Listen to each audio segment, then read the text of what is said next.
जनता दल तरफ ओडिशा को आसीथिबा parliamentary committee on welfare of OBC से कमिटी को आज आम भेटिलु भेटिकी ओबीसी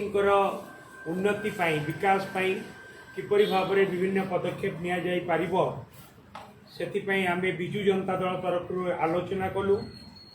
ओडिशा रे ओबीसी परसेंटेज होची 54% एवं यही 54% ओबीसी मानकर किपरि विकास हो पारिबो अर्थनैतिक क्षेत्र सामाजिक क्षेत्र से संपर्क में आज आम विभिन्न प्रसंग में आलोचना कलु। जिते बड़े 2011 एसईसी लिस्ट होता से कौन कास्ट बेसिस सेंसस नथिला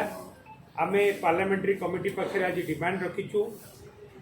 कि कास्ट बेसिस सेंसस करा जाऊ एवं ता सहित भी हमर ओडिशा रे थिबा एससी बीसी लिस्ट जो माने एससी बीसी लिस्ट ओडिशा रे अछि ताकू ओबीसी लिस्ट रे इंक्लूड करा जाऊ ताही हमर आज मुख्य दाबी थिला एवं ओबीसी लिस्ट रे एससी बीसी लिस्ट इंक्लूड होला परे से माने विभिन्न क्षेत्ररू विभिन्न सुविधा सुजोग पाई परिबे एवं निजको सामाजिक क्षेत्र रे एवं अर्थनैतिक क्षेत्र रे मध्य विकास तांकर संभव हो पारिबे।